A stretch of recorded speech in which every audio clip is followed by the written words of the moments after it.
Example 181.7. Use the normal approximation to find the probability that when flipping a fair coin 30 times, we have at most 12 heads. At most 12 heads means what? Well, if you look at that, it's the probability of having at most 12 heads, which is the same as saying what? 12 or less. So it's the probability of having 12 or less heads, right? 12 or less heads. All right, well, 12 or less means that the number of successes, the probability of the number of successes being less than or equal to 12. Don't you agree with that? Because 12 or less is less than or equal to 12. And it turns out that our table does this directly. In other words, our binomial table will do that calculation perfectly well. So if we could go to the table, we'll be able to look up 12 and then go straight down to the bottom, but we have a small problem here.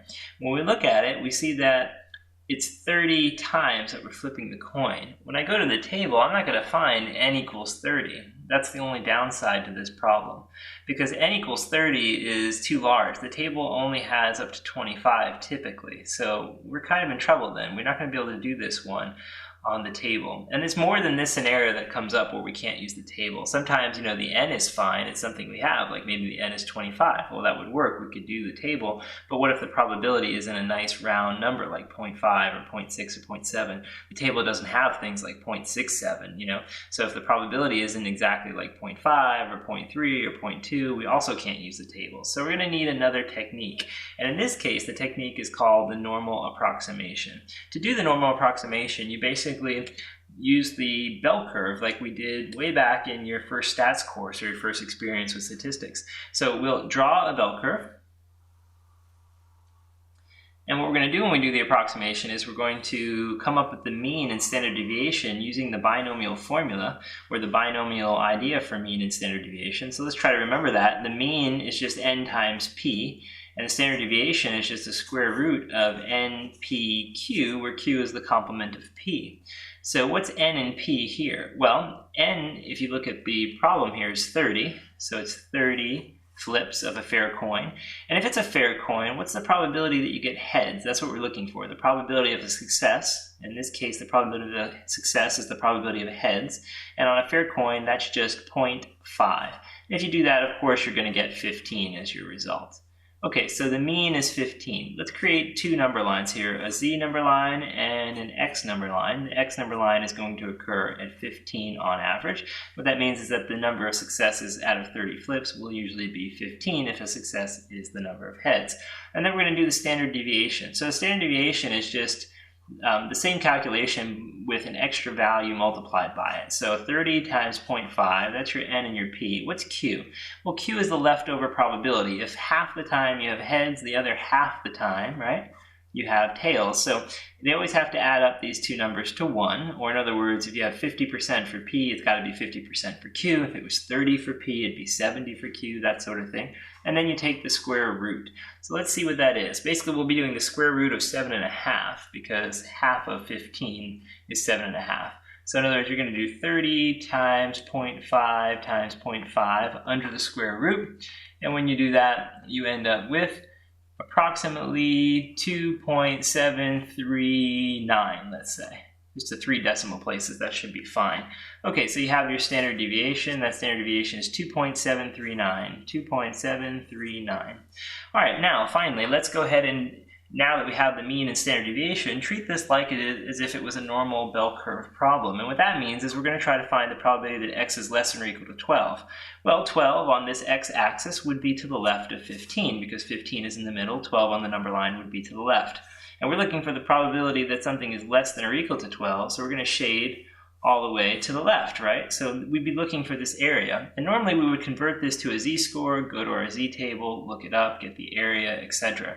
But I want to be careful here, because this is the binomial approximation to the bell curve, which means that if we're looking for the probability that something is less than or equal to 12, it means we want to include 12. Now, if you think about on the discrete binomial distribution, normally the rectangle for 12 is actually, looks like this actually. You'd have 12 and 13 maybe next to each other, and the rectangle for 12 actually extends from this value here, 12.5, all the way down to 11.5, right?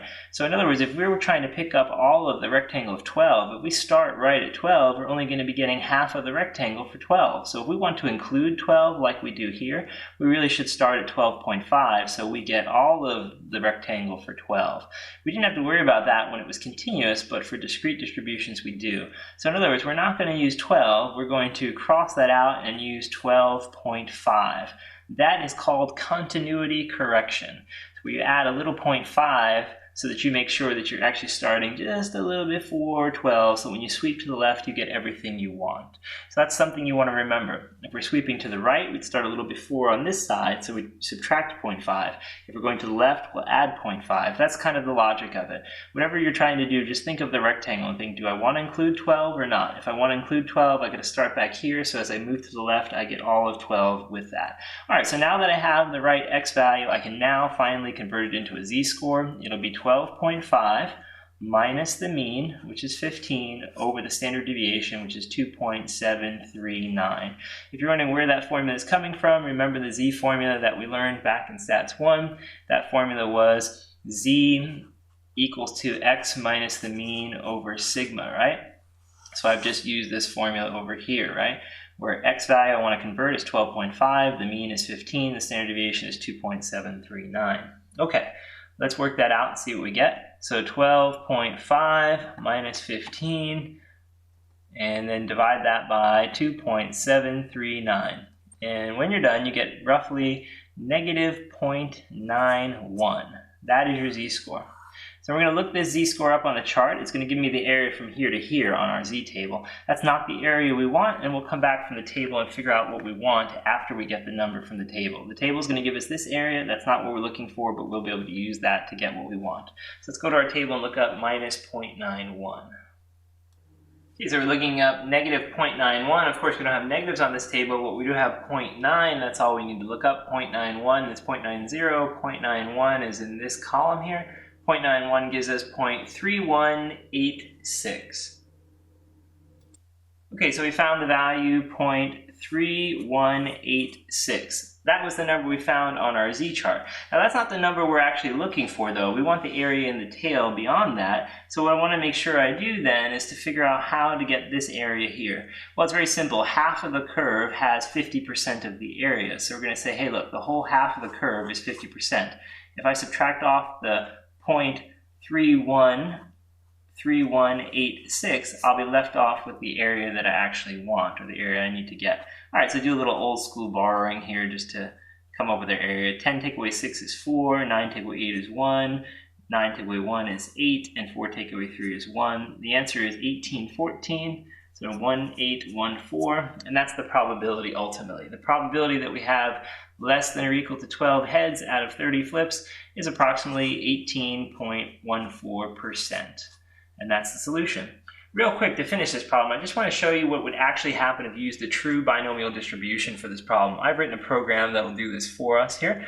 So I have binomial probability. I'm going to take that program in my calculator. The n here is 30. So I'm typing 30. The probability of success is 0.5. The x value we're looking at is related to 12, so I'm going to type in 12 here. And then we wanted at most 12, so I have language in my calculator that says if you want most, you should put option 4, so I put that. And when I'm done, I get my answer. This is the true binomial distribution. It's not an approximation. And the true answer for this problem should be 18.08%. We got 18.14% with our approximation technique. So you can see that our approximation is actually pretty close. So the normal approximation, especially when your p in the problem is 0.5, is actually really good. It's pretty close to the actual answer, and it's really a lot easier than doing the binomial probability by hand. And in this case, we had no other option. Either we had to use this approximation technique or we had to use software like I just used there. But using the approximation technique is easy and it produces relatively good results.